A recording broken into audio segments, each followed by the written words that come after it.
Bom dia a todos, sejam bem-vindos ao simpósio cujo tema é o impacto socioemocional na pandemia. Sou Ana Lúcia Victor, técnica do Solazer e mediadora deste simpósio. Convido a senhora Marlene Morgado, coordenadora do Solazer, o Clube dos Excepcionais, para iniciar o nosso encontro.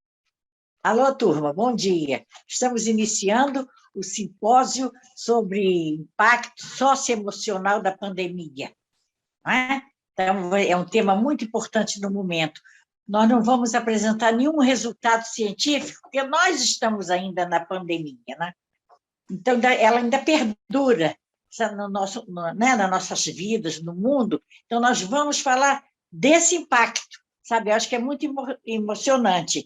Então, tem um grupo brilhante de pessoas ligadas ao Solazer, que eu agradeço ter aceitado participar, entendeu? São pessoas que eu amo de coração, que acompanham a vida do Solazer, que eu sou fundadora, não é? Porque eu tive uma filha com deficiência que me conduziu ao social, trabalhar nessa área. Todos são afinados com as causas sociais, brilhantes profissionais, entendeu? Sempre de boa vontade. Eu agradeço. Se eu pudesse, abraçava um por um nesse momento. Estou muito satisfeita com esse encontro. Sabe, vamos, então, dar início. Agora, neste momento, nossos palestrantes irão iniciar sua abordagem sobre o tema, o impacto socioemocional na pandemia. Com a palavra, eu convido o nosso palestrante, Dr. Geraldo Nogueira, advogado brilhante, militante da área da deficiência, membro da comissão da OAB, da área da pessoa com deficiência. Olá, gente, muito bom dia a todos, né? E boa tarde, boa noite para quem estiver nos vendo depois, porque a internet é assim, né? As pessoas não só nesse momento vão nos ver depois. Eu queria fazer uma autodescrição minha, né? Caso algum deficiente visual nos veja aí depois de um vídeo. Eu sou um homem branco, estou usando óculos, tenho cabelos grisalhos, mais para branco do que para grisalho, estou usando uma camisa listadas com faixas grossas, né? Na horizontal de azul e branco, né? O meu fundo está desfocado, então não tem imagem no fundo. Eu sou uma pessoa também com deficiência, apesar de não estar aparecendo na imagem, eu sou cadeirante, faço uso de cadeira de rodas. Eu queria inicialmente agradecer muito esse convite, né, ao Solazer, essa instituição maravilhosa, brilhante, que tanto já fez pela inclusão da pessoa com deficiência, né, trabalhos maravilhosos de inclusão social. Agradecer muito na pessoa de sua fundadora, né, nossa queridíssima patrimônio já nacional, dona Marlene Morgado, que está aqui conosco, queria agradecer muito. E agradecer também, cumprimentar todos os colegas que participam conosco aqui, especialmente o doutor Pedro, que vai aqui conduzir o nosso trabalho, a quem também tenho uma admiração muito grande, apesar de não ter um contato diário, mas acompanho sempre ele, muito através até da Marlene, e cumprimentar a todos que estão aí conosco. Pois é, o assunto é um assunto que só o Solazer mesmo podia trazer, esse assunto tão importante, né, e que as pessoas acabam não falando. Né? Eu acho que, além do impacto socioemocional, nós vamos ter antes, né, já estamos tendo um impacto socioeconômico também, né, que afetam as pessoas com deficiência e, por conseguinte, vão afetar todos, né, todos os cidadãos e muito mais as pessoas com deficiência. Eu acho que, né, como nós estamos aqui com instituições ligadas à deficiência, o foco mais é nesse grupo, né, de pessoas com deficiência. Eu acredito, né, a gente já teve um desemprego em massa, né, foi constatado pelo Diese agora em 2020, né, de janeiro de 2020 a setembro, houve uma perda, né, de emprego de 21 mil pessoas, com deficiência, perderam emprego no Brasil. Né? Isso representou 20% das pessoas empregadas. Né? Então, olha só que índice elevado. Né? 20% de pessoas com deficiência empregadas perderam seu emprego só de janeiro a setembro de 2020 por conta da pandemia. Esse índice foi tão alarmante que o governo, no ano de 2020, tomou uma medida, né? Ele baixou uma medida provisória, que foi a 936, que depois virou uma lei, que agora eu não me recordo o número, e nessa, que foi uma lei criando o momento emergencial e instituindo alguns benefícios, né, para trabalhadores, aquelas licenças remuneradas, né, dando à empresa o direito de colocar as pessoas de férias, enfim, foram várias medidas nesse sentido. E com relação à pessoa com deficiência, essa medida provisória proibiu demitir a pessoa com deficiência, a não ser que fosse por motivo de justa causa. Então, olha só, a preocupação do governo, dada como estava acelerada a perda de emprego por pessoas com deficiência, né? Eu estou dizendo isso para dizer, né, que a gente vem numa crescente de um impacto econômico muito grande que deságua no emocional, né? E aí esse impacto econômico acaba refletindo também no dia a dia das pessoas, porque as pessoas em casa, né, houve também aumentou-se o índice de violência contra pessoas com deficiência, não só violência física, mas violência psicológica também, principalmente quem não tem emprego, né? Porque dentro do grupo familiar nós somos pessoas que cada um tem uma responsabilidade. E aquela pessoa que se torna um peso dentro do grupo familiar, que não consegue agregar, né, uma ajuda financeira, acaba se tornando um peso e acaba sofrendo, né, muitas das vezes, se não for uma família bem estruturada, que consiga entender esse processo, acaba se tornando vítima dessa violência, às vezes não física, mas uma violência psicológica, de pressão contra esse indivíduo, né, que não consegue contribuir ali para aquele momento difícil que o grupo familiar está vivendo, né? E hoje, muitas famílias pelo mundo, não só no Brasil, estão vivendo esse momento de dificuldade provocada aí pela pandemia, e é claro que no Brasil, um país ainda em desenvolvimento, isso é muito mais grave, né? Eu creio que uma das soluções para o futuro, né, seja, nesse momento, instituir políticas de auxílio, né, a esse segmento. O governo, também preocupado com isso, já lançou, agora no início do ano, né, desse ano, o auxílio inclusão, que é um auxílio complementar ao benefício da prestação continuada, o famoso BPC, né, que é conhecido como LOAS, e esses benefícios são importantes exatamente para dar uma sustentação a esse grupo, e aí essa parte emocional também ser considerada, né? Porque quando não tem recurso financeiro, a pessoa padece mais, né? Os problemas aumentam e a questão emocional é muito maior, né?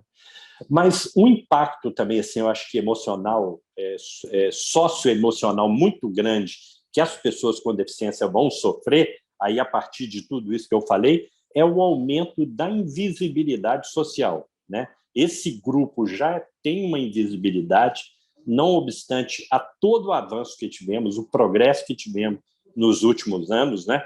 Ele, vamos dizer assim, ele é um progresso ainda pequeno diante do que tem para ser feito, mas é um progresso que aconteceu, né? Eu mesmo, que sou usuário de cadeira de rodas há 30 anos, se eu pegar esse período e dividir aí 15 anos para trás e 15 anos para cá, desses últimos 15 anos, eu percebo um progresso, um aumento, né? Inclusive na questão da inclusão, bastante representativo. Não que ainda não falta muita coisa, mas a gente avançou. Mas, independentemente desse avanço que a gente teve, inclusive da conscientização da sociedade para a necessidade de incluir as pessoas com deficiência, hoje a sociedade brasileira está consciente para isso, mas, não obstante a isso, existe um fenômeno da invisibilidade da pessoa com deficiência, que, com a pandemia, no meu entender, vai ser agravado e muito, e já tem sido agravado. A invisibilidade é quando a pessoa é esquecida em qualquer programa social, né, ou até pessoal, individual, né? Um empresário vai montar ali uma pequena lanchonete e ele está consciente para a inclusão da pessoa com deficiência? Está. Se você perguntar a ele se uma pessoa com deficiência deve fazer lazer, deve frequentar a lanchonete dele, deve deve casar, deve trabalhar, ele vai responder tudo positivamente, porque ele está consciente. Aquele preconceito de antes, que a pessoa era uma pessoa inválida, né, aí entre aspas, já quebrou muito. Mas no momento que ele vai inaugurar a lanchonete dele, ele não coloca a rampa na entrada, ele esquece que vai ter um cliente surdo, ele esquece que vai ter um cliente cego, né? Então ele não lembra desse segmento. É essa invisibilidade que eu estou dizendo, né? E isso é maior quando passa para políticas públicas. E aí eu vou dar 2 exemplos para vocês, que são bem recentes, só para vocês entenderem, e eu vou terminando a minha fala com esses 2 exemplos de invisibilidade social da pessoa com deficiência.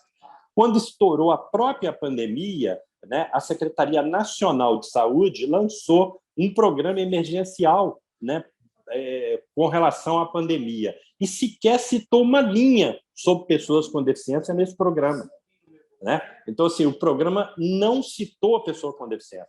Os movimentos tiveram que ir para a rua, gritarem para serem incluídos nesse programa. E as secretarias estaduais e municipais repetiram em seus programas locais a mesma história do programa nacional. Também não citaram a pessoa com deficiência. As pessoas abrigadas, por exemplo, não foi feita nenhuma previsão com relação à pandemia, não houve uma preocupação com esse segmento. Por quê?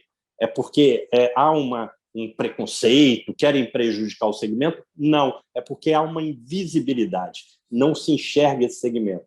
Uma outra, eu falei de 2 exemplos, eu vou citar as últimas eleições que tivemos, por exemplo, as eleições municipais, né, que já tem uma cota, que já é mais antiga, de participação da mulher nas campanhas eletivas, né?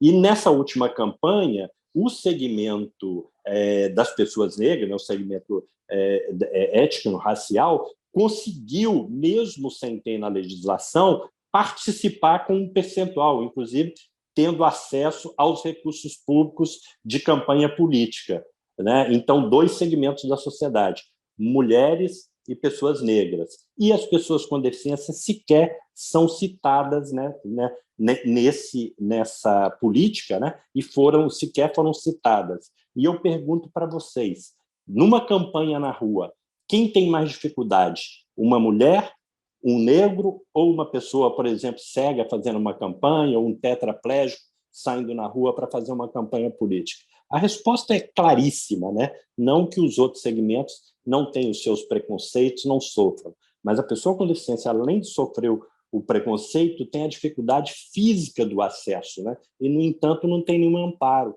exatamente por falta de visibilidade social. Então, é isso que vai pesar muito, eu acho, na questão do emocional, né? Principalmente desse segmento daqui para frente, é um cuidado que nós vamos ter muito grande. É isso, eu encerro aqui minha fala, devolvo aqui a Ana Lúcia, que está na organização técnica. Muito obrigada, doutor Geraldo. Brilhante sua participação. Vou passar agora para o novo palestrante, o próximo palestrante, que será a Marcele Dias.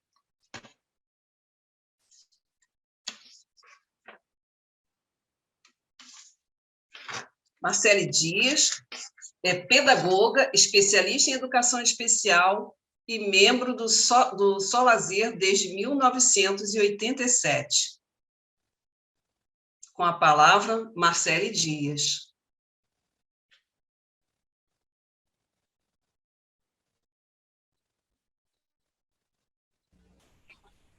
Pronto.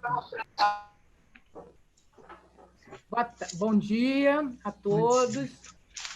Estamos aqui mais uma vez reunidos pelo Solazer para abordar assuntos importantes para todos nesse cenário que nós estamos vivendo. Quero dar bom dia a todos, mas particularmente ao Geraldo, que eu não vejo há tanto tempo, né? Estou contente em vê-lo aqui novamente no Solazer, nos encontrando. Bom, eu, como sou membro antiquíssimo do Solazer, não podia falar de outra coisa a não ser de lazer, né? O impacto socioemocional da pandemia na nossa qualidade de vida e, em decorrência disso, do lazer, né? As mudanças que a pandemia fez com que nós tivéssemos nas nossas vidas, principalmente, totalmente devido ao isolamento social, elas foram muito significativas, né?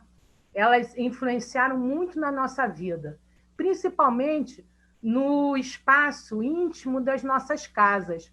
Eles passaram a não ser mais íntimos, eles passaram a ser espaços híbridos, onde a gente tinha que trabalhar, tinha que fazer lazer, tinha que concentrar todas as nossas nossas necessidades nele, né? Bom, e aí nós começamos a procurar uma busca de sair dessas obrigações diárias do dia a dia, né? Que esse obstáculo do isolamento social ele estava nos obrigando a fazer. E aí isso começa a gerar uma angústia anterior, porque nós estamos afastados dos nossos amigos, nós estamos afastados da nossa família, nós não temos certeza quanto tempo isso vai durar, né? Nós temos nossos problemas de trabalho, e a cura, quando é que ela vem? O tédio, essa ansiedade, essa depressão.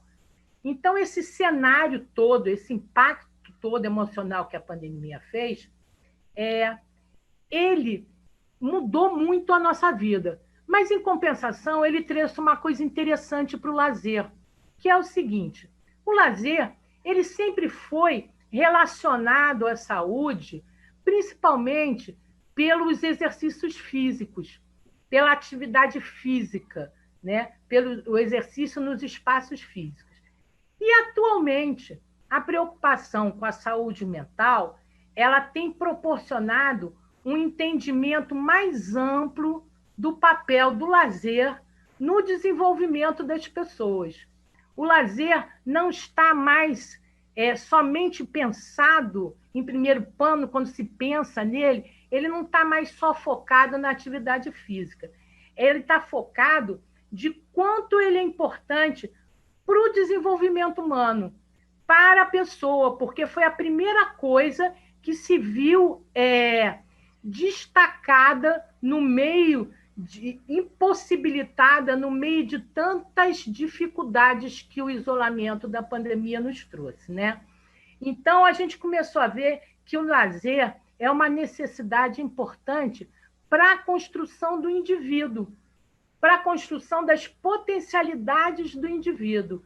Ele faz parte, junto com todas as outras coisas, do desenvolvimento da pessoa, né?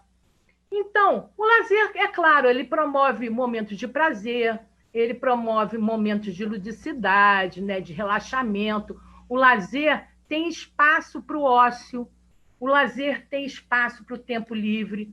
Ele pode deixar a pessoa, o lazer dela estar descansando.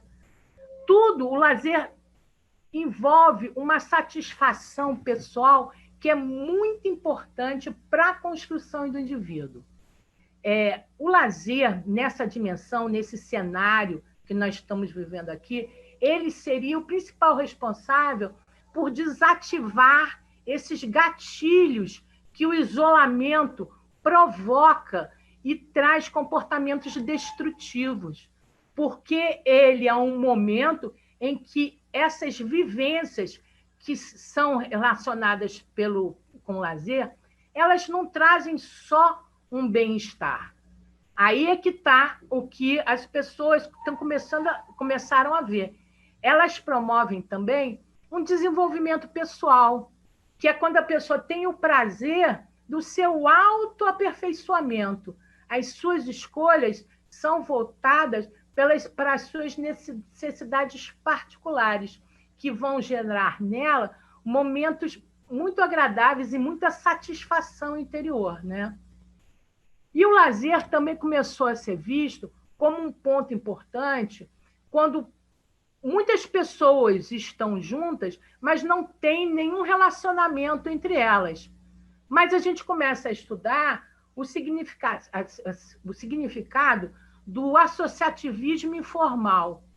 Quer dizer, aquelas pessoas todas juntas no espaço, elas vão contribuir para o desenvolvimento uma da outra, para a alegria, para o espaço. Vamos imaginar um cruzeiro. Ali naquele cruzeiro, as pessoas vão se conhecer quando entraram e a maioria vai se despedir quando sair. Mas o que elas viveram ali dentro, aquelas trocas, aquela coisa informal, ela promoveu, através de um espaço de prazer, o crescimento e o aperfeiçoamento de todos ali. E na pandemia, isso não foi possível, né? Eu li uma pequena pesquisa que mostrou que 79% das atividades de lazer que nós fazemos, elas são ao ar livre. Elas são fora do nosso espaço íntimo da casa. Então, vocês já imaginaram, né? Quando não se pode sair para a busca do lazer, que envolve esse conceito de sair para fora, como fica o lazer dentro de casa? Existem muitas atividades que foram categorizadas como atividades de lazer domiciliar, né? Que são quando as pessoas modificam o ambiente da sua casa, principalmente quando tem crianças, né? Então, modificam o ambiente da sua casa para proporcionar um espaço para que possa haver atividades de lazer.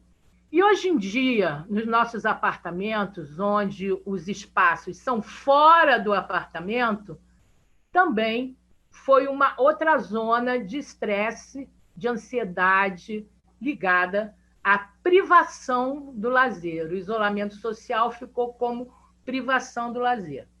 É claro, né, que existem muitas opções de lazer, né, propiciadas pela internet, tanto para serem vistas como para serem praticadas. Mas nós vimos que nem todas as pessoas têm esse acesso à internet, com essa ampla, né, possibilidade de buscar essa necessidade de lazer para ela. Nesse momento, o lazer, ele novamente, ele é uma ferramenta social de mostrar como as pessoas não têm direito ao lazer, porque elas já não têm todo esse direito ao lazer proporcionadas pelos espaços públicos, falando nem só das barreiras arquitetônicas, como também dos objetos para essas pessoas nos espaços públicos. Eu também, como Geraldo, noto uma melhoria nessa última década, né?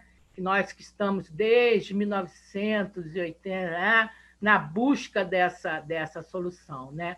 Mas ainda não. Então, o lazer, nesse momento, além de tudo, foi um impulsionador das necessidades sociais, um apontador, novamente, de como nós não temos o nosso direito ao lazer, né?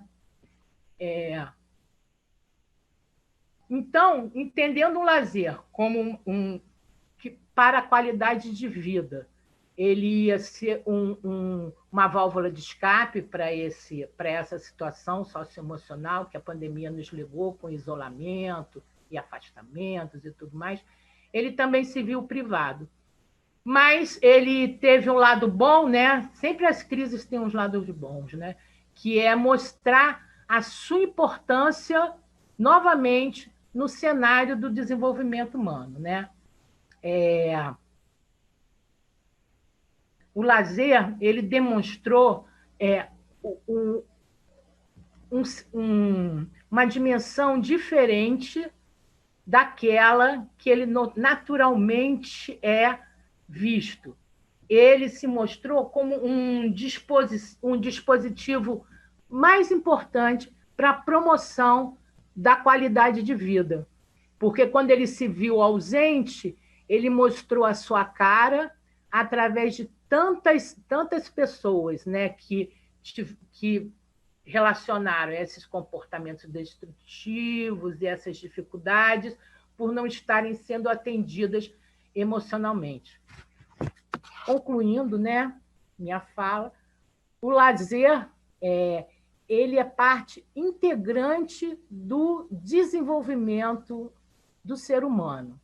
Ele, tal qual a, as, as, a parte cognitiva da pessoa, tal qual a parte social da pessoa, ele é parte integrante dessa educação global que o ser humano precisa. Obrigada, gente. Bom dia. Muito obrigada, Marcele. Eu vou agora apresentar, convido o senhor Márcio Galli, formado em Educação Física e Artes Cênicas, pós-graduado em Psicopedagogia, Gestão de Recursos Humanos, Psicologia do Trabalho, ator e coordenador de projetos. 17 anos é o coordenador executivo do projeto Apostando no Futuro da Fundação Sesgran Rio e de Gestão do Solazer, o Clube dos Excepcionais. Com a palavra, Márcio Galli. Bom dia a todos. Agradecer a dona Marlene Morgado pelo convite. E que interessante esse tema, né? Impacto social, socioemocional durante a pandemia, durante o isolamento. Eu fiquei isolado em casa durante 1 ano e 3 meses, né? Nós tivemos a felicidade, eu tenho a felicidade de trabalhar na Solazer, no projeto Apostando no Futuro, que é patrocinado pela Fundação Sesgran Rio, e nesse 1 ano e 3 meses, nós recebíamos, então nós podíamos ficar em casa. E nesse tempo todo, durante esse isolamento social, eu tive bastante tempo para refletir sobre a minha vida, conhecer um pouco mais sobre o ser humano. Nos primeiros 3 meses, 2 meses, foi muito complicado. Então, vamos falar sobre emoções, sobre sentimentos, né? Sobre medos, sobre insegurança, sobre futuro.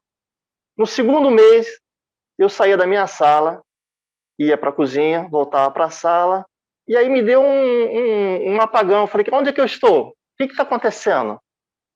Eu não sabia aonde que eu estava no mundo. E no segundo, no terceiro mês. Foi uma coisa assim, eu ia à vontade de sair de casa e o medo de ficar doente.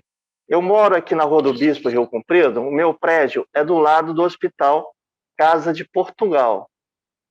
Então, eu queria sair, né, depois de 3 meses, fica no sufoco dentro de casa, fica querendo fazer alguma coisa fora. E aí eu olhava aqui do lado do Hospital Casa de Portugal. Isso foi no pico da pandemia, em abril, maio, em junho. Eu sabia, né, que estavam morrendo de 15 a 30 pessoas por dia aqui no Hospital Casa de Portugal, como em todos os lugares, né? E eu moro no último andar. Então eu olhava no terraço, aí tinha aqueles sentimentos, né, contraditórios. Vou sair, mas e o medo? E quando eu tinha vontade de falar, não, eu vou pegar e vou sair, vou para a rua, porque não dá mais para ficar dentro de casa. Eu olhava no hospital e via aqueles carrinhos com os corpos cobertos indo para o container, entrando nos containers, de 15 a 30 mortes por dia. E as famílias também vinham, e eu via isso. Foi um filme de terror, né, ao vivo, onde as famílias descobriam ou aquele lençol branco, viam seus familiares, choravam, colocavam no carro da funerária e iam embora. Então foi aquela mistura assim, meu Deus, eu não aguento mais ficar em casa, mas eu também não posso sair, eu não quero morrer. Só no meu prédio, logo no começo, Rio Comprido, o meu prédio foi os primeiros, as pessoas morreram, foram 15 pessoas que morreram logo no início. Então, foi uma mistura de emoções, né? E deu para conhecer as pessoas durante esse 1 ano e tanto, quem são e quem nós somos. Porque na correria, na rotina, a gente não consegue se ouvir, se perceber, se sentir e se conhecer. Mas quando a gente para, a gente sai daquela rotina, a gente sai de cena e vem para a plateia e começa a ver o palco da vida, ver as pessoas se manifestarem. Eu tenho uma amiga que está aqui, a doutora Rosa Torti, que é da Fundação Sesgran Rio, está assistindo com a gente. Ela é doutora em avaliação e a gente tem amizade há 20 anos. Aí, conversando com ela por telefone e ela falando comigo, Márcio, poxa, durante a pandemia as pessoas vão se tornar melhores, né? A gente vai crescer, todo mundo vai evoluir, vai ter empatia. No começo eu também achava isso. Depois eu fui percebendo e conhecendo as pessoas que eu me relacionava, as pessoas da sociedade. E eu percebi que durante o isolamento social, as pessoas boas se tornaram melhores e as pessoas ruins se tornaram piores. Durante o isolamento, foi potencializado o que a pessoa tinha dentro dela. Olha só quantas pessoas que eu conheci que eu já achavam que eram pessoas boas, que fizeram ações sociais. Olha só, Lazer, a Fundação, o Projeto Pensando no Futuro. Durante a pandemia, nós saímos sim, fazíamos algumas ações presenciais, distribuindo máscaras, álcool gel para 400, 500 pessoas da comunidade. Pontualmente, nós fazíamos sim. E todas as pessoas que eu conheço, que eu conhecia, que eu acreditavam que elas eram pessoas boas, elas melhoraram durante a pandemia. E aquelas pessoas que eu conhecia e que eu não conhecia, que tinham um caráter duvidoso, elas pioraram. Olha os golpes contra os idosos durante a pandemia. Eles se formaram, as pessoas de má índole, elas começaram a fazer uma faculdade do mal. Elas ligavam para os idosos em isolamento em casa e falavam que o cartão de crédito tinha sido clonado, que tinham feito compras em nome dessas pessoas. Olha só o nível que eles chegaram, ao ponto de profissionalismo do mal. Então, eles falavam para os idosos, durante a pandemia, não pode sair de casa, mas o senhor pega o cartão, como ele foi clonado, atrás do cartão, você tem o telefone do banco, você liga para lá e pede para cancelar o cartão. Mas só que a pessoa, a vítima, né, principalmente os idosos, caíam nesse conto. Eles ligavam, realmente parece que está tudo certo, né? Você pega o seu cartão de crédito, a taxa está lá 0,800, não sei o que, você liga. Só que quando você liga no banco, eles vão pedir o seu CPF e a senha, não é? É isso mesmo. E o que acontecia? Os bandidos já tinham clonado o seu telefone, já estavam sabendo, fizeram um chupa-cabra. Aí, quando a pessoa botava o CPF e também a senha do cartão, eles roubavam os idosos. E foi muita gente assim. Tá? Isso foi noticiado, né, pela mídia toda. Mas tenho certeza que muita gente, muito mais pessoas, não denunciaram, não foram na delegacia por vergonha. Quer dizer, durante o isolamento social, pelo que eu senti, pelo que eu vivi, eu percebi que as pessoas boas se tornaram melhores e as pessoas ruins se tornaram muito piores. O que eu comecei a fazer para não entrar em desequilíbrio emocional e não ficar numa loucura dentro de uma casa sem poder sair e vendo pessoas aqui no prédio morrerem e a televisão, o noticiando o tempo todo as mortes. Bom, aí eu comecei a me reinventar. O que a gente tinha que fazer dentro de casa? Arrumar a casa, arrumar o armário, trocar as coisas, consertar, enfim, assistir vídeo. E aí chegou uma hora, né, depois de um tempo, a gente começou a produzir videoaulas, né, ações online para os participantes do projeto Profissão no Futuro, que é a gestão da Solazer. Foi o meu alívio. Aí saiu aquela loucura toda e comecei a produzir. Então é importante, durante o isolamento social, a gente produzir coisas, fazer coisas prazerosas. E não tem maior prazer do que a gente trabalhar no que gosta. E foi muito bom para os participantes também. A gente atende 450 crianças, adolescentes, jovens, adultos no projeto Profissão no Futuro. E a gente começou a fazer, eu e mais 30 profissionais, a produzir videoaulas, né? A produzir aulas, a produzir bate-papo, a conversar e falar para essas pessoas também dos nossos medos, das nossas inseguranças, né? E projetando coisas boas para o futuro. Mas naquele momento, até o final do ano passado, não tinha nada de claro, não tinha nada de luz, né? Nem no final do túnel, nem no meio do túnel, nem em lugar nenhum do túnel. Mas nós tínhamos que mostrar que tinha que ter uma solução, que a gente ia sair dessa e ia melhorar, e iriam ser pessoas melhores, né? Mas só que, né, as pessoas boas realmente se tornaram melhores. E as pessoas ruins, não. Outra coisa muito legal que é bom no isolamento social é você ter amor de um pet. Olha aqui, meu pet tem 11 anos, né, DJ? Ele tem 11 anos, né, já está na idade avançada, né, mas está tudo bem, enxergando direitinho, com saúde. Isso aqui também me salvou. Ele também, esse anjo me salvou no isolamento social, me beijando o dia todo dentro de casa e me tirando da zona de conforto. Quando a gente fica dentro de casa, a gente quer dormir, quer deitar, quer ver vídeo, quer fazer alguma coisa em determinada hora, né? Porque são 24 horas dentro de casa. E ele não me deixava ficar quietinho, não. E pegava o osso, e chamava, e brincava, e latia. E então quer dizer que esse anjinho também me ajudou muito no isolamento social. Então, esse foi o impacto socioemocional durante a pandemia na minha vida. É uma mensagem que eu queria deixar para as pessoas e que eu aprendi a me conhecer melhor, a me ver, a me escutar e a conhecer melhor as pessoas também. Muito obrigado. Muito obrigada. Muito obrigado, senhor Márcio Galli.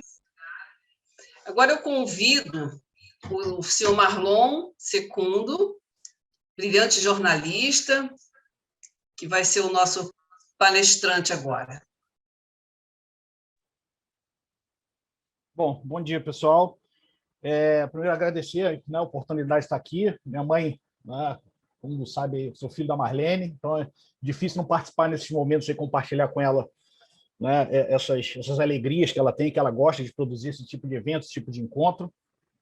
E aí, quando ela me convidou, né, quando falou, Marlon, eu queria ouvir a sua percepção em relação aos impactos socioemocionais, eu fiquei pensando do que falar, como que eu podia colaborar, como que eu podia contribuir, né? E aí, ouvindo um pouquinho, aí fiquei com esse tororó de ideias na cabeça aqui, de várias frentes que eu podia conversar, né? Sobre os impactos na minha vida pessoal, os impactos do meu relacionamento com a minha esposa, os impactos profissionais que isso aconteceu na minha vida. Mas aí, ouvindo um pouco o Márcio, ouvindo um pouco, né, o que a Marcele falou em relação... Aí eu estou mudando um pouquinho de discurso agora, em relação ao que a Marcele falou em relação ao lazer, né? Então, aí eu queria falar um pouquinho sobre o impacto na vida dos meus filhos, né? Eu tenho 2 filhos, o Matheus, que fez 15 agora, e a Giovana, que fez 10, e que talvez sejam as gerações que tenham um impacto mais indefinido, né, nessa pandemia, né, no futuro dessa pandemia. Quando a criança é pequena, você consegue controlá-la dentro de casa, né? Bebês ou crianças até 7 anos, vamos dizer assim, você tem uma certa ascendência sobre o comportamento, sobre o pensamento das pessoas, não que não tenha, dessas crianças, não que não tenha impacto, óbvio que tem na vida de todo mundo, mas quando você pega assim, um pré-adolescente, né, o meu filho, né, entrando numa fase da vida de puberdade, que todos nós sabemos aqui a importância do relacionamento social, do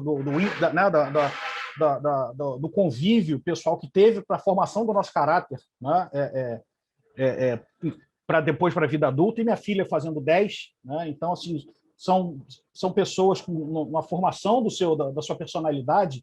Que tipo de impacto que isso pode causar? A gente não sabe ainda, né? Então assim a gente ainda está por saber o que vai acontecer com as próximas gerações. Por exemplo, o que vai ser daqui a 5 anos, 7 anos, quando o meu filho estiver no mercado de trabalho, sabendo que ele passou por esse período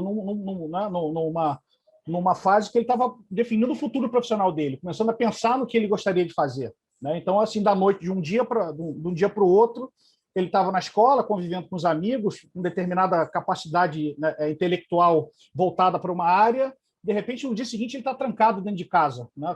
E 1 ano e meio, 2 anos, praticamente. A gente ficou 1 ano, né, mais ou menos no mesmo período que o Márcio aí comentou. A gente ficou 1 ano e 3 meses, nós 4 dentro de casa, né? Então, assim, nós 4 e segue o jogo, né? Sem ver meus pais, sem ver os meus sogros, enfim, foi um período muito difícil para a gente e, obviamente, para eles.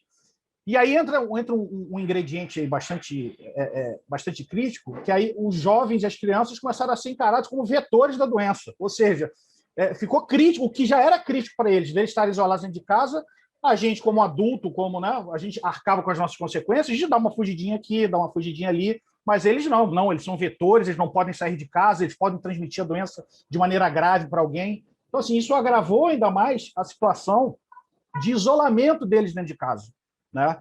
E isso está trazendo, por mais que agora a gente já esteja flexibilizando, a escola já voltou, né? A gente não sabe o impacto que isso vai causar profissionalmente. Vou pegar o impacto profissional que pode ter na vida do meu filho, por exemplo.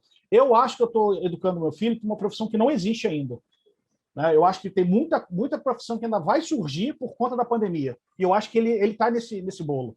Ele está entrando, por exemplo, ele faz robótica. Então, existe uma série de profissões ligadas à tecnologia, principalmente, que estão nascendo, que estão começando agora, né? E a gente vê isso no dia a dia em relação à inteligência artificial, à robotização, né? E eu acho que ele vai trabalhar numa área dessa que provavelmente ou não existia ou não tinha muito desenvolvimento, né, tecnológico para esse tipo de profissão, né?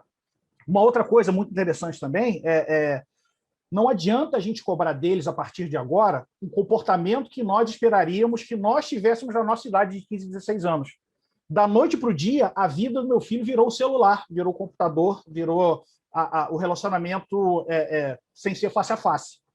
Tem dias que o meu filho conversa com todos os amigos, agora não mais, porque a gente está vendo que a flexibilização está acontecendo, a escola voltou, ele ficava em casa o dia inteiro mudo, mas ele falava o dia inteiro com os amigos.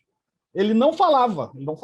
Minha filha é mais difícil, Giovana é mais difícil de ficar quieta, fala pelos cotovelos, né? Quem conhece a Giovana aqui sabe. Mas ele passava, às vezes, o dia inteiro mudo, mas ele tinha falado o dia inteiro. Então, né? Então assim, isso criou uma nova maneira dos jovens se relacionarem. Então, assim, vocês verem o que está acontecendo, né? Então, assim, meu filho fez 15 anos agora, fiz uma pequena loucura aí de levar 12 jovens para um hotel fazenda, né? E eu ficar tomando conta de todo mundo lá. Muitos dos momentos estavam todos juntos, mas todos separados, cada um no seu celular, e eles se falando, impressionante. Eu chegava e dizia, gente, não é possível, cara, vocês estão aqui num hotel, com na área aberta, área livre, vocês podem correr. Não, mas a gente está conversando, a gente está fazendo... Ou seja, não adianta a gente cobrar deles uma postura que a gente não sabe ainda, a gente não sabe o que eles estão vivendo, né? Eles estão criando aqui, Giovana, aqui, ó.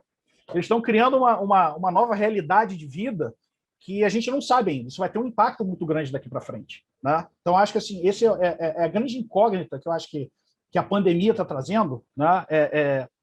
Para os jovens, principalmente, para os adolescentes, né? No próprio relacionamento com os pais, no relacionamento entre eles e no autoconhecimento, né? Eles estão se enxergando de uma maneira que a gente não sabe como é que isso acontece. Às vezes, não, o Matheus, eu vou pegar ele novamente, porque eu acho que ele está na fase mais crítica, depois eu vou dar um exemplo prático do que ele está vivendo. O Matheus, às vezes, né, ele é um garoto muito introspectivo, às vezes ele dá umas explosões, assim, né? Porque como a gente está em casa 24 horas por dia, acompanhando 24 horas por dia, a gente projeta nele tudo que a gente quer que ele seja de melhor. Então, ou seja, assim, a gente não deixa nem ele errar, porque a gente está 24 horas por dia ali em cima dele. Isso é péssimo. Todos nós aqui já tínhamos 15 anos, a gente já fez besteira pra caramba, tenho certeza, todos nós aqui. E aí a gente faz essas besteiras longe dos pais.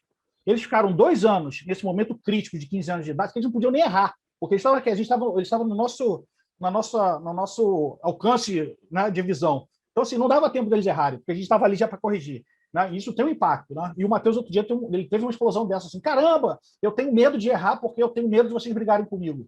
Então, isso a gente deu uma recuada, falei, cara, a gente está fazendo alguma coisa errada, o que a gente pode melhorar para trazer essa possibilidade? A vida é feita de erros, né? Erros e acertos. Errou, acertou, corrige, né? Então, assim, isso é uma outra coisa que a gente não sabe o que vai acontecer com essa geração de agora, do meu filho, do Matheus e da Giovana. É uma geração que não está tendo a possibilidade de erro, né? A gente não sabe isso profissionalmente, como é que isso pode atingir lá na frente. E como é que eu digo isso, possibilidade de erro? É isso, essa vigília, né, que a pandemia nos obrigou a ter sobre eles de maneira inconsciente. E aí, para encerrar, eu vou dar um depoimento prático também, para vocês verem de como que isso está afetando a vida dos jovens, e acho que vocês vão se enxergar nisso. O meu filho fez 15 anos agora, ou seja, ele está naquela fase que todos os amigos e amigas estão fazendo 15 anos. E eu tenho certeza que na idade de vocês, na minha idade também, essa época foi um boom de festas. Não sei se vocês vão lembrar, era festa de 15 anos para tudo quanto era lado, debutante, baile, pessoas arrumadas de terno e gravata. O meu filho nunca teve uma dessa. Nunca teve. Por mais que as pessoas possam falar, recupera. Não recupera, gente. 15 anos só se faz uma vez. Ano que vem faz uma festa, mas não é festa de 15 anos. A pessoa já vai estar com 16, com 17. Né? E aí, agora, recentemente, ele teve uma, mas daquela de gala mesmo, entendeu? A gente ficou até reticente de mandar ele, vai, não vai. E aí a gente tem uma hora que você tem que um pouquinho abrir a porteira, gente, senão a criança morre. Né? Você mata a criança por outros motivos. E a gente deixou ele ir. Ele voltou, ele chorava de felicidade. Ele falou que ele nunca tinha visto uma coisa dessa. Ele ficou me perguntando, pai, isso que é uma festa de 15 anos? Que teve debutante, a menina que troca de roupa, o pai que dança valsa com ela. Ele chegou com brindes, enfim, óculos, né? Enfim, aquelas que a gente sabe como uma festa de 15 anos. Ele voltou alucinado, feliz da vida.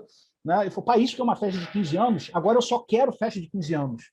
Então, assim, né, uma coisa que era muito normal para a gente, para ele virou um mega evento. Né? Então, assim, para vocês verem, assim, eu queria encerrar com esse exemplo prático. Né? Assim, coisas que eram cotidianas para a gente, hoje não existem mais, ou se existem numa quantidade tão pequena, né, que vira assim, uma solução de vida para os jovens. Né? Então, assim, eu acho que é mais ou menos isso. Tentei organizar minhas ideias aqui de maneira caótica, né? Não organizei nada escrito, mas acho essa minha colaboração aí para o simpósio de hoje aí, né? E depois eu espero que o Dr. Pedro dê um encerramento aí e que use um pouquinho dessas reflexões que eu fiz, principalmente em relação aos jovens aqui, para a gente tirar algumas conclusões. Obrigado aí, beijo a todos.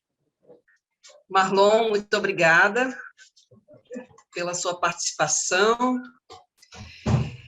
E agora eu convido dona Marlene Morgado, pedagoga, fundadora do Solazer, o Clube dos Excepcionais, empreendedora social fellow da Fundação Ashoka dos Estados Unidos.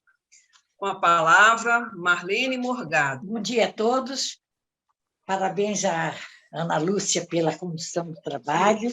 Eu esqueci até de falar, né? A emoção vai tomando conta, de agradecer a turma técnica, Carlos Soares, Frank Jean, Ana Lúcia, e a colaboração de Maria Tereza da Silva, né? Que é a nossa amiga do dia a dia, tomando providências, arrumando lanche, e depois daqui a turma da casa vai ter um almocinho caprichado, apenas que vocês estão de longe, mas isso foi o que a pandemia nos deixou.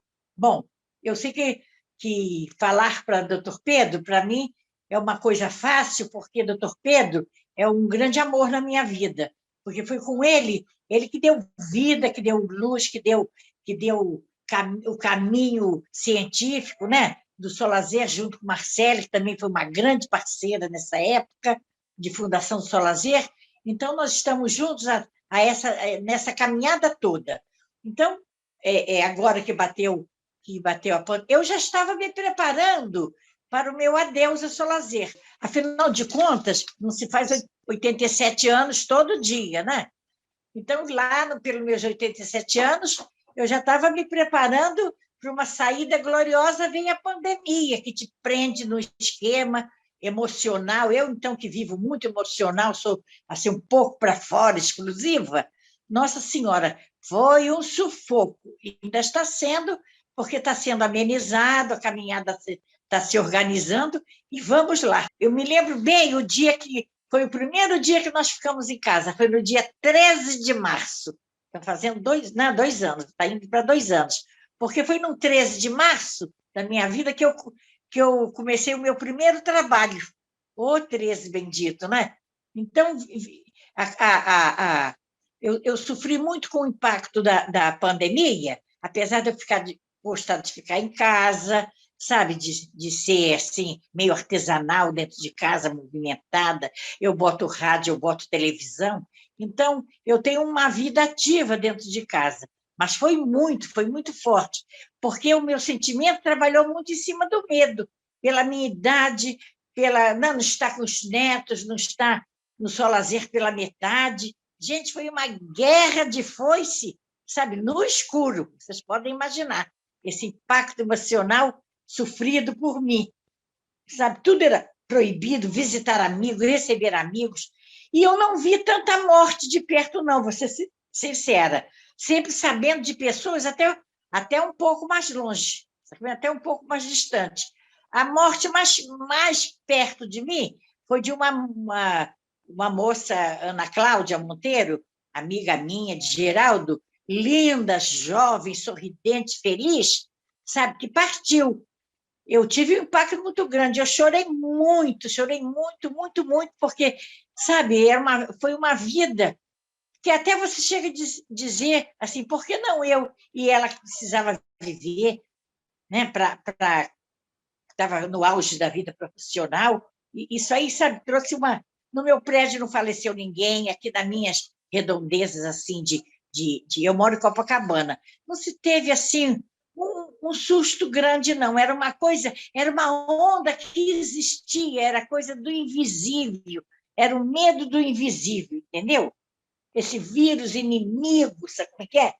Terrível, que tirava nossas esperanças, que estava destruindo a ilusão dos jovens. Eu via meu neto de 15 anos, né, que ainda nem tinha 14, tendo tolhido de tanta coisa, de beijo na boca, né, de começar a sair sozinho para festas de aniversário, quieto, sabe, pelos cantos, Gigi numa excitação de fazer coisas, e mesmo no serviço eu ia, mas a gente ia muito pouco.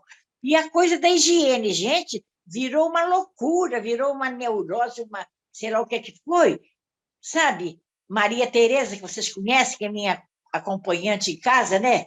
Amiga de 25 anos, ela também gosta muito de limpar, era tal do vinagre de álcool para passar nas maçanetas, passar no chão, botar sal nos vasos sanitários, e lavar, e limpar, e passar pano de noite, de dia, gente, sabe, virou assim, foi muito tempo com essa loucura na cabeça. Não vou dizer que ainda não exista, a higiene está no ritmo, entrou no rio, eu tinha medo lá no Solazia, sal nos banheiros também, vinagre nos corrimãos, né? Nas maçanetas, vocês vejam assim que guerra ia surgindo. E daí tinha a coisa do emocional. Eu, por exemplo, sempre me senti uma pessoa muito alegre, sabe, muito para fora. A minha emoção é para fora, de chorar, de gritar, de falar, de rir. Eu engoli a minha alegria. E isso me fez um mal violento, sabe? Você não se dá o direito de rir. Eu chorei pelos meus, eu chorava porque eu não conhecia aquelas cenas de cemitério com aquelas dezenas de corpos, porque a gente via na televisão, até nem sabe, que acabava, que era tanta informação, você acabava mesmo assistindo dezenas de covas abertas, milhares de caixões, né?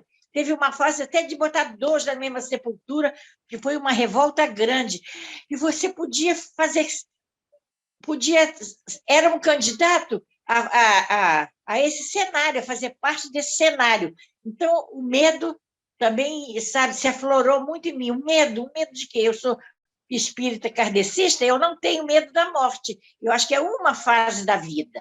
Nascer, viver e morrer, sabe? Mas não era bem esse sentido da morte que eu tinha medo. Era como, naquela hora, sabe o que? Ninguém podia se despedir, fazer seu ritual de passagem para outra, né? Para o andar de cima, né? Um negócio terrível, muita lágrima, muito choro.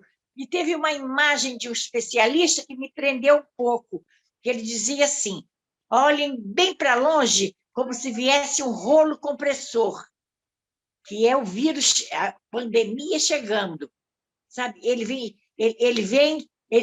devagarzinho, ele está muito lento, não se preocupe, mas está vindo.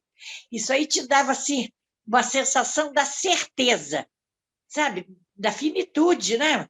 De uma finitude dolorida, perversa pelo mundo. A máscara também anulou muito a nossa afeição, a nossa alegria, nosso olhar ficou assim meio procurando, meio assustado. Gente, foi barra, entendeu? Mas, ao mesmo tempo, a máscara, eu li uma matéria sobre isso, ela nos nivelou, nos deixou todos iguais, mostrou que todo mundo está na mesma, estava na mesma. O mundo também despertou para isso, porque todo lado, né, do caos ele tem todos os elementos também para o bem, né? Então, nós vimos isso, que a máscara até fez com que nós... que eu disse até numa brincadeira lá, que estava até o prefeito, falou assim, a máscara que o senhor está usando, o Brad Pitt também está usando. Ele disse, até nem entendi, ele disse assim, o Brad Pitt, o senhor, meu porteiro, eu, minha secretária Maria Tereza, Ana Lúcia, Carlinhos, Frank, nós estamos todos iguais, não dá para fugir.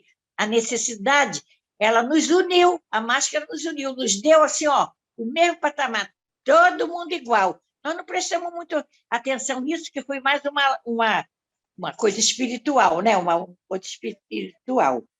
Então, agora eu vejo assim, nós somos mais tranquilos fazendo esse trabalho, que vai ser de grande utilidade, vai ser lançado no YouTube, entendeu? Para uma consulta, né? Para ir pelo mundo afora, o brilhantismo do Dr. Pedro, que já conseguiu vir lá do Espírito Santo, trazer o seu brilho aqui para o Rio de Janeiro. O Dr. Pedro está aqui em casa, hein? Está muito bem tratado, pergunta só a ele depois. Né, Pedro? Bolo de banana, bolo de aipim com coco, estrogonofe, empadão de abóbora com carne seca, e é uma beleza. Então, eu tenho certeza que, na reflexão de Pedro, quando eu digo uma beleza, houve mais prazer agora da alimentação, né? Eu sou também muito ligada à alimentação. Não é bem por ser glutona, não. Eu sou ligada na alimentação, por uma questão de infância, né? Muito farta, muita fruta. Então, eu sou muito ligada na alimentação. Então, como é? Tome comida. Carlinhos que eu diga, que engordou, não fala ninguém não, Carlinhos engordou 12 quilos, mas já diminuiu 4, já está mais fino, entendeu? Depois ele vai falar com vocês. Então, isso aí influenciou nos nossos comportamentos, nas nossas vidas, que parece que vai engrenar, mas eu quero que todos observem que o doutor Pedro vai falar isso. A pandemia não acabou, entendeu? As máscaras são... Pode o prefeito, pode quem quiser mandar para não usar máscara, usemos a máscara sim. É uma proteção. A gente sabe que cientificamente ela tem o seu valor, a distância, o respeito, a limpeza, a higiene. Lógico que eu, pelo menos, já não lavo a mão 300 vezes por dia, mas a gente lava. Não use só o álcool gel, o álcool 70, não, que ele evapora rápido. O álcool gel é que tem mais poder, e o vinagre de álcool, né, que todo mundo sabe. Sal nas banheiras, nos buracos das pias, entendeu? Maria passa água para limpar o chão com água sanitária. Permanecer nessa coisa da higiene e do respeito, e, se possível, não aglomerem, entendeu? Porque aglomerar ainda é uma coisa perigosa, né? A gente não está liberando ainda tudo, não, sabe? E eu acho que, sabe, que eu estou num dia de glória, né? Que fazer um trabalho desse, sabe? Eu fico tão feliz de unir para o bem, né? Todos nós, quem trabalha para o social sabe disso, né? Todos os companheiros que estão, Marcele, Márcio Galli, Milena, Dona Adriana, seja quem for, Carlinhos, Frank, Maria Tereza da Silva, que é muito importante, sabe? Então, todos irmanados pelo social, fazendo bem, ajudando as pessoas a crescerem. Ainda mais que nós trabalhamos numa zona de risco, que é no Engenho de Dentro, novo, né? Que a turma até apelidou de faixa de Gaza, que me dói muito no coração, que é um pessoal tão querido, entendeu? Então, é isso, gente. Esse simpósio, o objetivo principal é para chamar para uma reflexão o público-alvo do Solazer, sabe o que é? E pessoas interessadas, deixando disponível, então, no YouTube, num futuro breve, que nós temos que esperar Frank retornar, que Frank casou, tá? Recém-casado, está retornando da lua de mel para o Solazer, e vai pegar a parte de edição, né, de vídeo, e fazer edição e lançar, vamos fazer um lançamento. Olha, isso aí. E essas flores aqui, ó, que não consegui que aparecesse, é uma para cada um. Sinto-se premiado com as rosas brancas que Érica está oferecendo a todos, tá? Principalmente a nossos ilustres palestrantes que tiraram um pouco do seu tempo tão precioso para falar para o Solazer. Sintam-se beijados e abraçados. um grande carinho meu, uma grande alegria de estarmos juntos. Se pudesse, eu dava empadão de abóbora com carne seca a vocês, mas não sei, sendo possível, Carlinhos come com você, eu como, Maria, entendeu? Mas todos estão premiados, tá? Principalmente com as rosas brancas de Éricas. Um beijo para todos. Muito obrigada, dona Marlene. É sempre um prazer ouvi-la. Nós vamos convidar agora a nossa querida assistente social do Solazer, Nelly Glória. Com a palavra, Nelly Glória. Bom dia a todos. Né? Dona Marlene, depois que o doutor Pedro sair, eu entro para ficar aí também, passar uns dias para comer e engordar mais um pouco, tá? Vamos combinar isso aí. Então, eu estava aqui ouvindo cada um e pensando duas coisas. O doutor Geraldo falou sobre a questão, né, do lazer, a dificuldade da deficiência. E aí, aqui no meu trabalho, eu trabalho no hospital, né, e a gente contrata pessoas com deficiência para vir compor, né, o quadro de funcionários. E aí, assim, a gente contrata pessoas com deficiência e, como eu tenho alguns amigos que trabalham em lugares, né, eu pergunto se tem alguém para enviar. E aí é muito difícil conseguir também pessoas com alguma deficiência para vir trabalhar. E aí eu fico me perguntando, por que é tão difícil? A gente não faz nenhum tipo de restrição, mas é uma grande dificuldade que nós aqui na empresa também temos. Em relação à pandemia, o que causou o impacto foi muito complicado, porque eu gosto de gente, eu fico com muita gente, eu dou aula à noite na universidade, e aí eu perdi, numa semana, 5 pessoas da minha equipe, e perdi muitas pessoas, perdi amigos, perdi família, né? A coisa de, não tem nem um mês, eu perdi uma tia também, perdi primo. Então, assim, foi muito estressante, ao ponto de eu arrebentar ferida pelo meu rosto todo. Hoje, no hospital, a gente vê que o quadro reduziu. Hoje nós temos nem 10 pessoas com Covid. E espero chegar a 0. Desculpa, gente. Mas a gente via, e aí quando várias pessoas saindo, né, mortos do hospital, aqui a gente tinha um container, onde botava corpos, era 15 corpos à noite e 15 corpos de dia, e não dava vazão. E é um hospital de porte grande e de pessoas com situação financeira muito boa. Né, que é a Rede América, que eu trabalho no Hospital Samaritano, né, quem mora no Rio sabe, que é um hospital conhecido. Então, a gente vê o impacto que causou na vida de cada um, né? E a gente trabalhando de perto, eu não sabia se eu ia voltar, se eu ia pegar essa doença, né? Ou se eu posso pegar. Então, assim, foi difícil, é difícil. A gente levar para casa, ou a gente não sabe como pegar. E aí a gente via jovens entrando sem nenhuma doença pré-existente e morrendo. E aí a gente via idosos entrando e, graças a Deus, saindo. E hoje a gente vê, é uma morte horrorosa, é uma coisa agonizante. Né? O meu setor é um setor Covid, setor UTI, então lidar com as famílias que não podem ver seus entes, nem sempre podia também fazer chamada de vídeo, que tem essa questão, né? Às vezes a pessoa já está entubada, já não está mais consciente. E era complicado para a família entender isso, e o sofrimento da gente se coloca no lugar do outro. Então, assim, é uma doença que a gente não sabe como pega, aonde pega.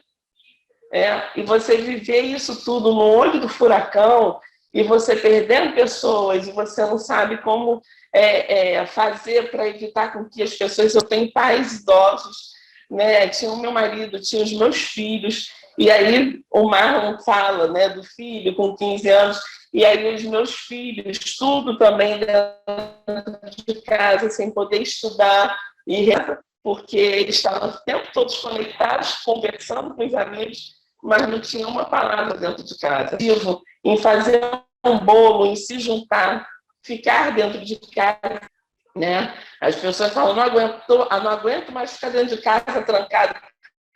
Se você for ver, tem N coisas para fazer dentro de casa. Mas o contato com as pessoas era muito, muito difícil. Não. E aí a gente ouve das pessoas assim, agora só morre gente de Covid. Não, morre gente de outras coisas também, mas a gente está falando de uma pandemia, né? Então, esse impacto ainda do Covid ainda está muito entranhado em mim. Ainda tenho muito medo, né? Apesar de estar feliz por ver que está diminuindo, mas, né, a gente ainda tem muito medo. Agora mesmo, eu tenho um dos funcionários aqui que está de licença por ter pego agora a Covid. Então, assim, como vai ser, a gente não sabe ainda, né? Ou talvez nem vai saber. Vamos ter que reorganizar, nos reprogramar para tudo isso. Mas essa foi a minha experiência, assim. Agradeço muito ao Solazer, aprendi e aprendo muitas coisas lá, e realmente eu entrei num momento também onde tinha Covid, e a gente ainda não pôde fazer tantas coisas, né, por causa disso, de toda hora estar se afastando, e quem fica só 2, 3, entra lockdown de novo, nada. Mas o que eu espero, né, a gente consiga se recriar um belo trabalho. Tá? Doutor Pedro, foi um prazer muito grande de conhecê-lo ontem, e que a gente assista. Nelly, muito obrigada por sua participação. Eu quero agradecer a todos os palestrantes que participaram, se dispuseram para estar aqui hoje. Agradecer a cada um que me atenderam também com o maior carinho, nos celulares, me dando informações. É a primeira vez também que eu faço esse trabalho, e para mim está sendo muito emocionante ouvir cada relato de cada um. É muito emocionante saber o que cada um passou e suas experiências, tá? Muito obrigada a todos. Eu vou passar, realmente é muita emoção que a gente começa a sentir, né, nesse trabalho. Eu vou convidar de novo a dona Marlene Morgado, que ela agora vai apresentar o Dr. Pedro Antônio de Souza, expoente da área da medicina, tá? Com a palavra, a dona Marlene Morgado, que vai apresentar o Dr. Pedro. Oi, turma, olha eu aqui outra vez, né? Vamos juntos. Me compete apresentar o Dr. Pedro Antônio de Souza, meu querido Pedrinho, Pedroca, Dr. Pedro Antônio, meu médico preferido, meu amigão, entendeu? Mas também, ao mesmo tempo, comprimir o currículo para falar dele é uma guerra verdadeira. Mas eu tirei aqui uns itens que são importantes informar, sabe? E que eu convido então, o doutor Pedro Antônio de Souza para fazer a reflexão em cima de tudo o que se falou, não é? O doutor Pedro é médico, entendeu? Automaticamente da área de saúde, né? Da Secretaria Estadual de Saúde do Espírito Santo, é pós-graduado em Geriatria e Gerontologia, atualmente ele preside, o Dr. Pedro também é muito envolvido com a cultura brasileira, né? Com a cultura. Então, ele fundou um centro cultural na cidade de São Pedro de Itabapoama, tá? Itabapoama, né? Estado de Mimoso do Sul, Espírito Santo, né? E doutor Pedro brilha na área cultural também, é presidente, fundador e presidente desse centro cultural, numa cidade linda. Eu queria até ir para lá, morar lá, entendeu? Quando eu tivesse essa chance, mas maridão não vai, porque é área muito fria, né? Então, mas eu gostaria de ir para lá, sabe? Pedro, vamos para lá. Mas não dá muito para ir, não, porque 87 anos é a reta final da vida, né, Pedro? Eu vou morrer lá. Não, ele é muito calmo, tranquilo. O pessoal de lá gosta de fazer enterro. Quer dizer, eu já estaria à vontade para ir, né? Olha, Pedro, desculpe de falar assim, falar de você de uma maneira tão descontraída, mas não queria, sabe, falar de uma maneira empolada, porque é tão bom descobrir você, é tão bom ouvir você, o seu equilíbrio, a sua doçura, a sua compreensão, entendeu? Sabe, o seu amor pelo seu lazer, o seu amor pelas causas sociais, pelo seu brilhantismo, que são 37 anos de amizade. Imagina o quanto nós nos conhecemos, o quanto Pedro já me ouviu chorando pelo telefone, né? Pedro conheceu Érica, sabe? Né? Então, ele viu todo esse... E foi muito interessante o nosso encontro. Eu fui fazer um curso onde ele era professor. Ele era jovem, sabe como é que é? Não estou dizendo que ele é velho, não, mas 37 anos atrás já passou um tempinho, né? Então, a vida nos uniu e ele aderiu ao meu pensamento do lazer para as pessoas com deficiência, porque Érica, eu via que Érica não tinha o direito de viver alegre, de brincar, de participar.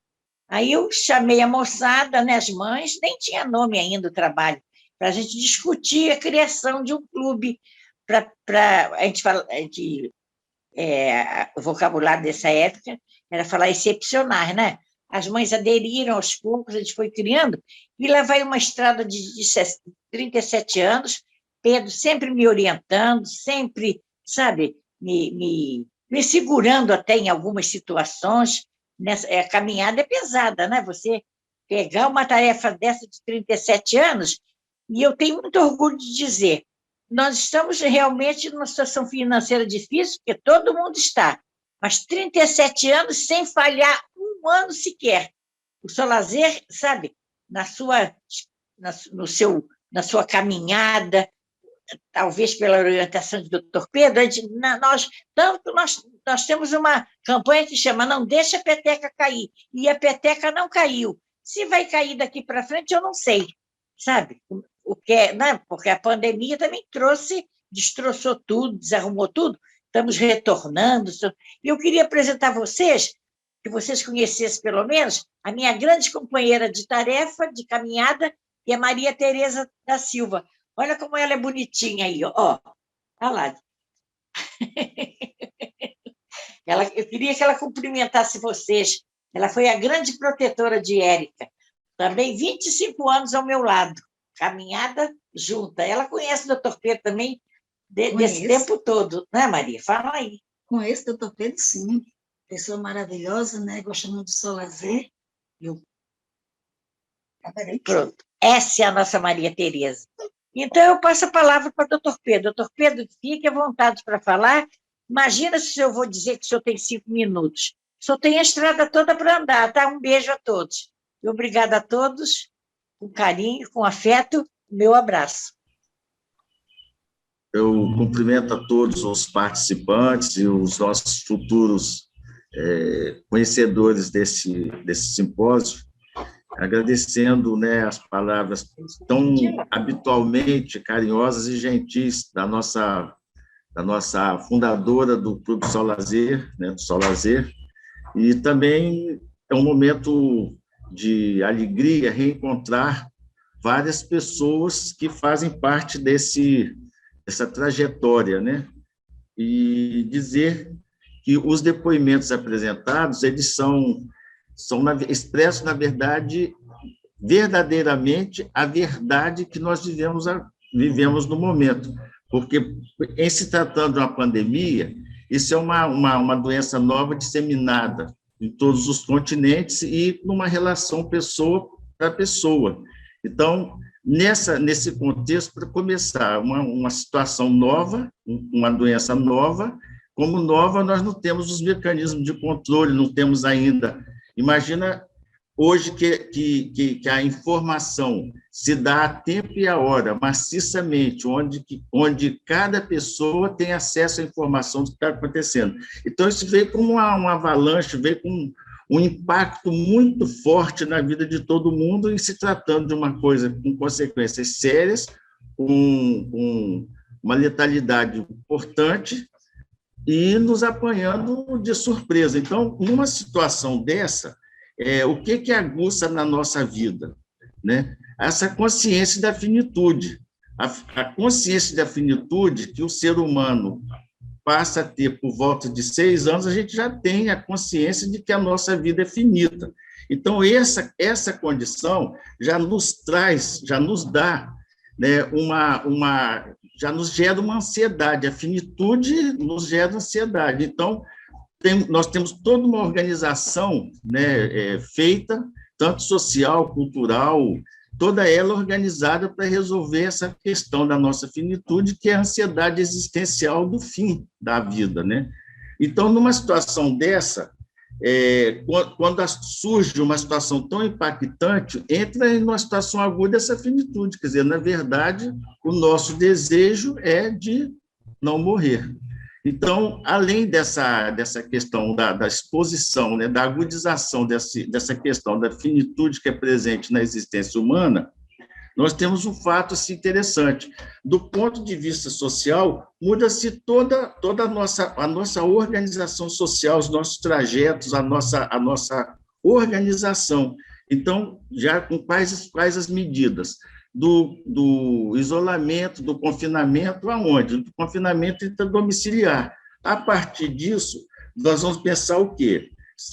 A grande maioria da nossa população mora, na verdade, em espaços que são cabíveis, porque é um rodízio, né? Normalmente, quando a família toda está reunida, é a hora do descanso. Então, por exemplo, não é a hora de muitas atividades. Agora, quando tem que se concentrar todo mundo, né, o dia todo dentro de casa, com a reclusão do trabalho, com a reclusão da escola, acontece o fato assim, que é desorganizador do nosso convívio, que é a superconvivência. A superconvivência, o todo presente no espaço, que, na verdade, não cabe para todo mundo. Então, isso aí já gera uma dificuldade muito grande. Então, tudo nessa pandemia foi favorável ao quê? Nós temos uma situação nova que não sabemos lidar com ela. Então, isso aí gera uma série de coisas, né? Essas ansiedades, o susto com o novo, o concreto acontecendo de forma apavorante, todo mundo com muito medo, de forma que essa questão que hoje, na verdade, quer dizer, com o advento das vacinas, nós já estamos tendo alguma organização. Hoje nós já falamos, por exemplo, de uma situação intermediária, algumas soluções já estão sendo encontradas, mas, de qualquer forma, nós não temos ainda a finalização, a concretização de tudo que nós vamos fazendo. Existem as mutações, existem as novidades que vão surgindo, então nós ainda continuamos no quadro de ameaça. Em função dessa questão social, o recolhimento do trabalho, a perda do emprego, a diminuição de produção, então nós ainda vamos viver durante um período grande, eu creio que seja grande, nós ainda vamos viver uma nova organização a partir desse fato como ele está. Quer dizer, hoje, na medida que se tem uma redução de trabalho, na medida que se diminui produção, tudo isso cria uma série de questões, questão de abastecimento, questão de custo, questão de preço, vem uma inflação, vai tendo consequências. Agora, no caso, eu gostaria, assim, de a partir, inclusive, das colocações que foram feitas previamente, dizer assim, nós, do ponto de vista da nossa decisão, o que nós podemos construir como solução? Porque esses impactos todos eles vão repercutir em nós que estamos vivos, né? Na nossa relação com a família, na relação com a nossa sociedade, com a nossa comunidade. Então, existe a necessidade de se tomar algumas decisões que são do ponto de vista de cada um de nós. Então, o que me parece, eu estou aqui assim, para dizer as impressões que eu tenho pelas coisas que a gente observa, a leitura que a gente faz. O que me parece? Que as soluções que a pandemia nos impõe, nós estamos num ritual de obediência a essas novas regras que estão sendo expostas, mas eu pergunto, vai ser só no ritual de obediência, né, por medo das consequências dela, ou vai ser ou deve ser uma apropriação desses novos conhecimentos que estão sendo disponibilizados para esse momento novo que nós estamos vivendo, e nós fazemos uma adesão, nós aderimos a esse novo conhecimento para a expansão da nossa vida. Porque me parece que nós temos uma relação muito mais de evitar morrer do que afirmar a vida, afirmar o viver. Então, eu gostaria de deixar esse viés de pensamento, né? Eu gostaria de deixar assim, porque a adesão é fundamental. E de que forma nós construímos essa adesão? O que nós vemos com certa frequência, nós não sentamos, por exemplo, no plano da família. Que pacto nós fazemos dentro da nossa família em relação às medidas que nós precisamos tomar, que são medidas que nos protegem desse momento com o que está posto aí para nós em termos de chance dessa doença. Então, assim, como é que nós envolvemos as crianças? Como é que, do ponto de vista, eu deixo até essa questão. Nós presenciamos, que sentamos, trocamos ideias, criamos pactos para enfrentar isso. A impressão que eu tenho, pelas observações que são feitas, é mais assim, um ritual de obediência ao que é dito, sem a consciência clara, sem o compromisso assumido por nós de administrarmos essa questão que é importante para a nossa vida e a vida do outro. Então, esse assunto é um assunto bastante rico, e é um assunto ainda sem todas as afirmações que nós precisamos da nossa tranquilidade. Então, nós temos que estar buscando uma forma de lidar com essa questão. Eu queria colocar aqui outra coisa, que essa pandemia, ela chega no momento que está havendo toda uma mudança, né, no estágio de mudança da própria humanidade. Quer dizer, está aí presente o que chama da era da digitalização, né? Nós estamos assim, com uma vida virtual cada vez mais crescente, né? Hoje, por exemplo, nessa virtualização do mundo, a presença do indivíduo se dá de uma forma muito maior, porque, por exemplo, do ponto de vista da informação, nós para termos as informações, nós tínhamos a informação que era jogada, era direcionada, ao mesmo tempo, através dos grandes órgãos, né, de imprensa, da mídia, que a informação vinha no seu coletivo. Hoje, através, né, da internet, nós buscamos a informação que nós queremos, passamos essa comunicação para quem nós queremos de uma forma absolutamente rápida. Isso muda. Então, quando essa pandemia vem justamente no momento que essas mudanças todas estão acontecendo, eu acho que se tornou uma coisa, deu a ela um caráter mais grave. Então, vamos falar, quer dizer, como que nós podemos enfrentar? Eu proponho aqui quem é o responsável por nos dar as orientações a serem cabidas? Essa é uma produção da área de saúde, através das pesquisas, que, inclusive, a própria área de saúde ela tem seus conflitos, ela tem seus contrastes, tem grupos apresentando posições divergentes. Isso confunde mais ainda a nossa questão agora. Se nós estamos com um problema a nível expressado, por exemplo, é um problema de saúde, né, um problema de saúde, que é a implantação de uma doença nova, é importante que nós tenhamos uma orientação dos profissionais que cuidam dessas questões. Nós estamos assim, me parece que muitas das medidas assim, estão mais concentradas por informações gerais do que através do fortalecimento de uma orientação do profissional que nos acompanha.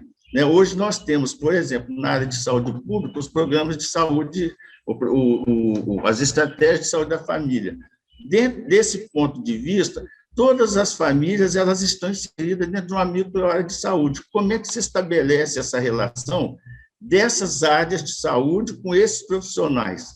Então, eu penso que o problema ele traz também, na verdade, abertura para soluções. Eu espero que nós entendamos a importância de fortalecer esse modelo de acompanhamento de saúde, que é através do controle dos fatores de risco. Até que ponto que esse equipamento está sendo usado?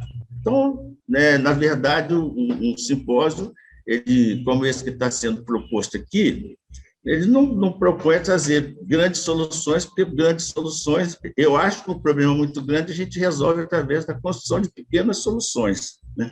E dentro dessas pequenas soluções é importante como que nós nos posicionamos diante dele, os equipamentos disponíveis que nós temos, como que nós os usamos. Então, fica assim, eu não proponho, nem me cabe aqui eu fazer um grande esclarecimento, mas chamar para reflexão, destacar o depoimento, a forma de apresentação de cada pessoa, cada profissional que antecedeu essa minha fala, porque são experiências vividas, são experiências reais, né? Então, as pessoas que forem acompanhando esse simpósio através, né, da disponibilização que ele vai ter no YouTube, do canal do Solazer no YouTube, pensar, ver, e eu proponho isso, que se estabeleça relações mais concretas com a estrutura pública de saúde. No caso dela não atender, fazer as cobranças para que ela faça, porque o papel da área de saúde é dar esses esclarecimentos e fazer ajudar, né, ajudar nessa solução. De forma que para já começar a se encaminhar para um encerramento, se o quadro, né, se essa questão está presente, então é inevitável que nós nos organizemos para essa mudança.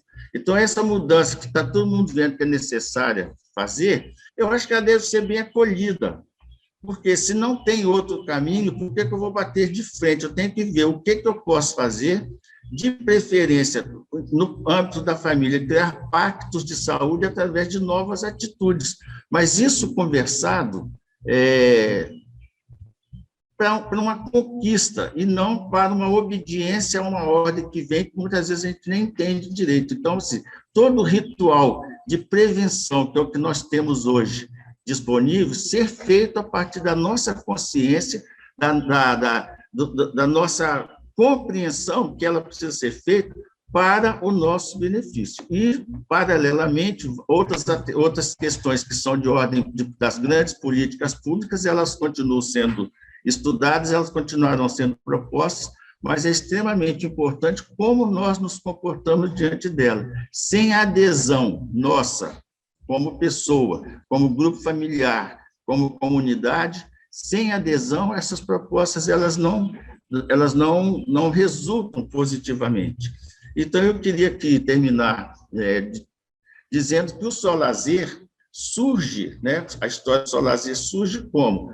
Surge para criar uma resposta a um problema que era vivido pelas famílias, né, das pessoas que tinham suas limitações, surge canalizada por uma mãe que queria o quê? Queria ocupar o tempo, né? Como que se ocuparia o tempo dessa pessoa, com essas limitações, fora dos espaços formais que você tinha, das escolas e das clínicas de tratamento? Então, o Solazer já é, na verdade, a resposta a uma busca de solução de um problema. Então, também cabe, penso eu, que nós devemos nos organizar para resolver também esse problema apresentado pela pandemia, dentro do que nos cabe nas nossas decisões e a nossa adesão para que isso se resolva, né? E agradeço aqui o convite para estar presente, agradeço a generosidade da Marlene, né? Nós temos uma história de longa data, e dizer que É um prazer estar participando com vocês. O desafio está posto e cada um tem que se sentir parte da construção dessa solução, não só como como pesquisador, mas parte dessa solução para conseguir construir um processo de saúde que depende também muito da nossa adesão à proposta que está sendo feita.